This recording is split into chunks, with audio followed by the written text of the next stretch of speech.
Iowa Congressman Nunn, who sits on the House Select Committee on the CCP, joins us now. Congressman, the Treasury Secretary did not ultimately detail what the details of the deal are when he talked to the media this week, but he said they are all worked out. What needs to be in this deal, Congressman, to keep Americans, specifically our kids, safe? Well, Todd and Carly, you hit the nail on the head here. The president and Todd Bessent have led a great effort to make sure that we're securing not only our social media platforms, including TikTok, but that we're not allowing the Chinese to run away with that information, where it's stored, how it's messaged, what type of propaganda can be on there, and that it is a U.S.-based company. Look, Congress did our job, and the president's doing the right thing here. It's the art of the deal, what's in the realm of the possible on making sure this becomes a U.S. company.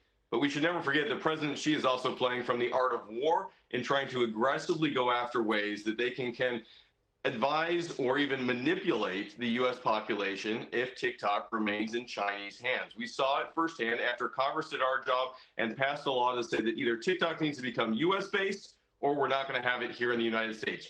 China has never allowed TikTok to be operated within China. We know that Chinese operators use TikTok as a messaging point to children, to youth, to Americans across the way to try and drive their priorities on the platform when it was being divested. And President Trump has used this as part of a compendium of negotiating tactics against President Xi to say, we want this U.S.-based, favorable to America, protected, and that we know that this is secure going forward, not only for our youth, but for every American who's on the platform. So from what you've heard regarding the details so far, and some of those details were released in September, where are you in terms of concern over national security when this deal is signed?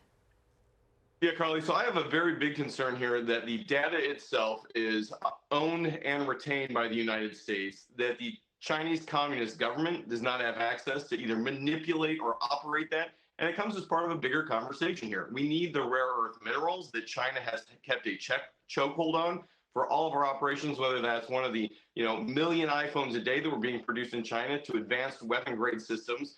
This is all part of a bigger conversation. And look, I'm here in Iowa. I think the president's done a fantastic job of building coalitions and allies so that we can do everything from keeping TikTok in the United States to being able to sell soybean, beef, corn to allies that surround China. This is forcing China to come to the table and be a real actor here. China has a bad history in intellectual property theft, everything from our weapon systems down to small businesses right here in the Midwest. Stealing, proliferating them, and then replicating them is the Chinese way. We've got to make sure here in the United States we have a TikTok that is owned and operated, whether by Oracle or others, and has Chinese buy-off, that it's going to be U.S. going forward.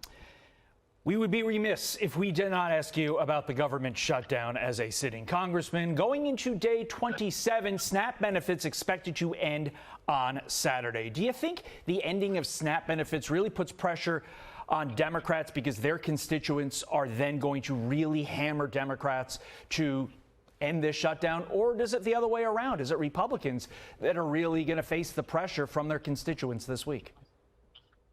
Yeah, Todd, let's be clear. Congress did our job. We passed a bill to make sure SNAP and WIC and military pay, for that matter, were all covered now through the first part of November here. We want to get back to work doing this. The challenge is we've got a handful of senators, all Democrats, who refuse to come to the table. We're now in the second longest shutdown in U.S. history. It doesn't have to be like this. And come November 1st, Americans are going to get slapped in the face by the inaction of Schumer's shutdown and the Democratic holdouts. That's everything from SNAP infecting 250,000 Iowans in my home district. And we're going to be out at food pantries all this week, making sure that they're ready for the potential onslaught of families who need this.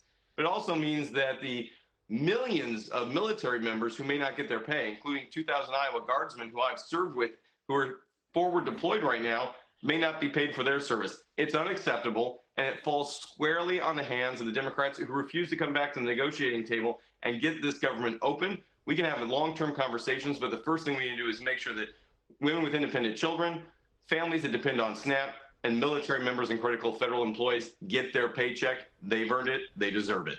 Congressman Nunn, we appreciate your time this morning. Thank you for joining us.